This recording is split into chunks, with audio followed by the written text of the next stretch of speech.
નમસ્તે ખેડૂત મિત્રો. ખેડૂત માહિતી કેન્દ્ર ચેનલમાં આપનું હાર્દિક સ્વાગત છે. ખેડૂત મિત્રો, આજે આપણે જોવાના છીએ અંબાલાલ પટેલની આગાહી. વરસાદને લઈને હવામાન નિષ્ણાત અંબાલાલ પટેલે ફરી એકવાર આગાહી કરી છે. જેમાં જણાવ્યું છે કે 30 ઓગસ્ટ સુધી વરસાદની સિસ્ટમ યથાવત રહેશે. 28 ઓગસ્ટ સુધી રાજ્યમાં ભારે વરસાદ પડી શક્યો હશે. ત્યારબાદ 28 ઓગસ્ટ પછી વરસાદની ગતિ ધીમી પડશે. 30 થી 31 સપ્ટેમ્બર બંગાળના ઉપસાગરમાં વરસાદી સિસ્ટમ સક્રિય થવાની આગાહી કરતા સપ્ટેમ્બર મહિનામાં પણ સારો વરસાદ રહેવાની આગાહી કરવામાં આવી છે. ગુજરાતમાં લાગુ 1 નંબરનું સિગ્નલ. ગુજરાતમાં છેલ્લા 2 દિવસથી અતિભારે વરસાદ પડી રહ્યો છે. તે દરિયાના પોરબંદરની મોટા સમાચાર સામે આવ્યા છે. પોરબંદર પોર્ટલ પર 1 નંબરનું સિગ્નલ લગાવવામાં આવ્યું છે. નોંધનીય છે કે ગુજરાત પર વરસાદની ખતરનાક સિસ્ટમ સક્રિય થઈ છે. તેથી સમુદ્રમાં ભારે વરસાદ અને તોફાની પવનની આગાહી છે, જેને લઈ આ સિગ્નલ લગાવ્યું છે. 1 નંબરનું સિગ્નલ માછીમારોને બંદર તરફ આવવા સૂચના આપે છે. માછીમારોએ દરિયો ન ખેડવાની પણ સૂચના હવામાન વિભાગ દ્વારા આપવામાં આવી છે. સરકારની ખેડૂતોને મોટી ભેટ. ખેડૂતોની સિંચાઈ સંબંધિત સમસ્યાઓના નિરાકરણ માટે ભારત સરકાર દ્વારા પીએમ કુસુમ યોજના ચલાવવામાં આવી રહી છે. આ યોજના હેઠળ ખેડૂતોને તેમના ખેતરમાં સોલાર પંપ લગાવવા માટે પૈસા આપવામાં આવે છે. સરકાર 2 હોર્સ પાવરથી લઈને 5 હોર્સ પાવર સુધીના સોલાર પંપ માટે 90% સબસિડી આપે છે. કેન્દ્ર સરકાર આ યોજનાને 35 લાખ ખેડૂત સુધી લઈ જવાનું લક્ષ્ય રાખ્યું છે. જો તમે પણ આ યોજનાનો લાભ લઈને તમારા વીજળીના બિલનો વપરાશ ઘટાડવા ઈચ્છો છો, તો તમે ઓનલાઈન અથવા તો ઓફલાઈન અરજી કરી શકો છો. ખેડૂતો આ કાર્ડ બનાવી લો, મોટો થશે ફાયદો.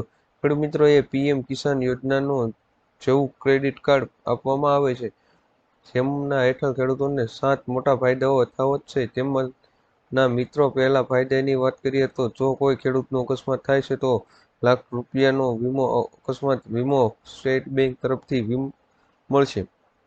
જો કોઈ ખેડૂત મેલેરિયાથી પીડિત હોય અને તે હોસ્પિટલમાં દાખલ કરવામાં આવે તો તેને 5,000નો નફો આ કાર્ડ થકી મળશે. જો તમે વેલ્ડર વોન રોગથી પીડિત હોવ તો તમને 5,000નો લાભ આ કાર્ડ દ્વારા મળશે. ખેડૂતોની પાક ધિરાણ લોન. ગુજરાતના દરેક ખેડૂતો માટે પાક ધિરાણ લોન અને પાક ધિરાણ વ્યાજને લઈને આવ્યા મહત્વના સમાચાર. ખેડૂતોએ લીધેલી લોનની નવાજૂની કરવા ખેડૂતો પાસેથી કેશ પેમેન્ટ મંગાવવાને બદલે ડાયરેક્ટ બેંકમાંથી ઓટો રિન્યૂ કરી આપવામાં આવે તેવી માંગ ખેડૂતો દ્વારા કરવામાં આવી રહી છે. તેમજ ખેડૂતોનું પાક ધિરાણ વ્યાજ માફ કરવામાં આવે તેવી માંગ ખેડૂતો કરી રહ્યા છે. જ્યારે ખેડૂતો બેંકના લોનના પૈસા ભરવા માટે બહારથી વ્યાજમાં પૈસા લાવીને વ્યાજના પૈસા ભરે છે. તેથી ખેડૂતોને ઓટો રિન્યૂ સુવિધા આપીને ખેડૂતોને થોડી રાહત આપવામાં આવે તેવી ખેડૂતો માંગ કરી રહ્યા છે. 18મા હપ્તાની તારીખ. પીએમ કિસાન સન્માન નિધિ યોજના હેઠળ ખેડૂતોને દર વર્ષે 6,000ની આર્થિક સહાય આપવામાં આવે છે, જે 2,000ના 3 હપ્તામાં આપવામાં આવે છે. એટલે કે દર વર્ષે ટોટલ 6,000 રૂપિયાની આર્થિક સહાય આપવામાં આવે છે. જે મુજબ 2000નો 17મો હપ્તો 18 જૂન 2024ના રોજ બેંક ખાતામાં મોકલવામાં આવ્યો હતો. પરંતુ ઘણા સવાલ બધા એવા ખેડૂતો છે જેમના બેંક ખાતામાં હજુ સુધી 17મો હપ્તો જમા નથી થયો, જેથી પાછળનું મુખ્ય કારણ છે ઈ-કેવાયસી અને જમીન રેકોર્ડની ચકાસણી. ત્યારે હવે દેશભરના લાખો ખેડૂતોને પીએમ કિસાન યોજનાના આગામી 18મા હપ્તાની રાહ જોઈ રહ્યા છે. આયુષ્માન યોજનામાં ડબલ સહાય.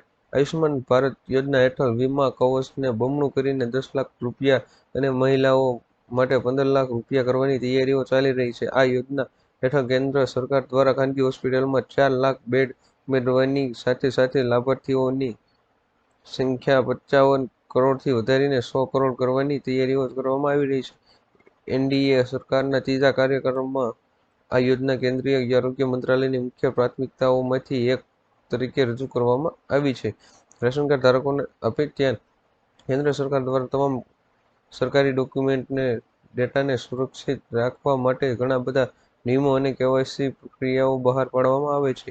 આ સાથે જ રાશન કાર્ડ ધારકો માટે પણ સૌથી મોટી અપડેટ સામે આવી છે, જેમાં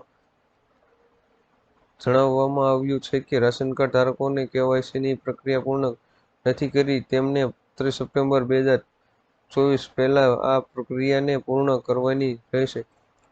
જો તમે કેવાયસીની પ્રક્રિયા નહીં કરાવી હોય તો તમને નવી યોજનાનો લાભ નહીં મળી શકે.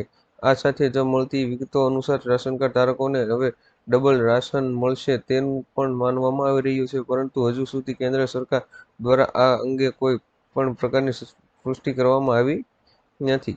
આજના સૌથી મોટા ખેડૂત સમાચાર. અમરેલી જિલ્લામાં મોટાભાગના ખેડૂતો દ્વારા કપાસ, મગફળી, સોયાબીન, ઘઉં, ચણા તેમજ તલ, સફેદ અને કાળા તલનું વાવેતર કરવામાં આવ્યું છે. યાર્ડમાં મોટી મગફળીની 1287 રૂપિયા ભાવ રહ્યો હતો. અમરેલી યાર્ડમાં કપાસની જણસીની હરાજી કરવામાં આવી હતી. કપાસનો ભાવ 1030 રૂપિયાથી લઈને 1496 રૂપિયા સુધી બોલાયા હતા. અમરેલી માર્કેટ યાર્ડમાં 2236 મણ કપાસની આવક નોંધાઈ હતી. તેમજ અમરેલી યાર્ડમાં લોકવન ઘઉંના અને ટુકડા ઘઉંની હરાજી કરવામાં આવી હતી. લોકવન ઘઉંના ભાવ 457 રૂપિયાથી લઈને 531 રૂપિયા સુધીના બોલાયા હતા, ત્યારે ટુકડા ઘઉંનો ભાવ 440 રૂપિયાથી લઈને 631 રૂપિયા સુધીના બોલાયા હતા. માર્કેટ યાર્ડમાં 480 મણ ઘઉંની આવક થઈ હતી. લખપતિ દીદી યોજના 3 કરોડની સહાય. મહિલાઓને આર્થિક રીતે સક્ષમ બનાવવાના ઉદ્દેશ્ય સાથે કેન્દ્ર સરકાર દ્વારા લખપતિ દીદી યોજના 2023માં શરૂ કરવામાં આવી હતી. આ યોજનામાં મહિલાઓને રોજગારલક્ષી તાલીમ અને સ્વરોજગાર માટે 5 લાખ રૂપિયા સુધીની વ્યાજ મુક્ત લોન આપવામાં આવે છે. સરકારનો હેતુ 2025 સુધીમાં 3 કરોડ મહિલાઓને આર્થિક રીતે સદ્ધર બનાવવાનો છે, તેથી મહિલાઓને આત્મનિર્ભર અને આર્થિક રીતે સક્ષમ બની શકે. ત્યારે મિત્રો, આ યોજનાનો લાભ લેવા માટે તમારે એક ઓનલાઈન ફોર્મ ભરવાનું રહે છે. ખેડૂત મિત્રો, આવનો ઓડિયો જોવા માટે અમારી ચેનલ ખેડૂત માહિતી કેન્દ્ર ચેનલને સબસ્ક્રાઇબ કરો, શેર કરો અને લાઇક કરો કે આપ સુધી મારા આવનો ઓડિયો પહોંચતા રહે.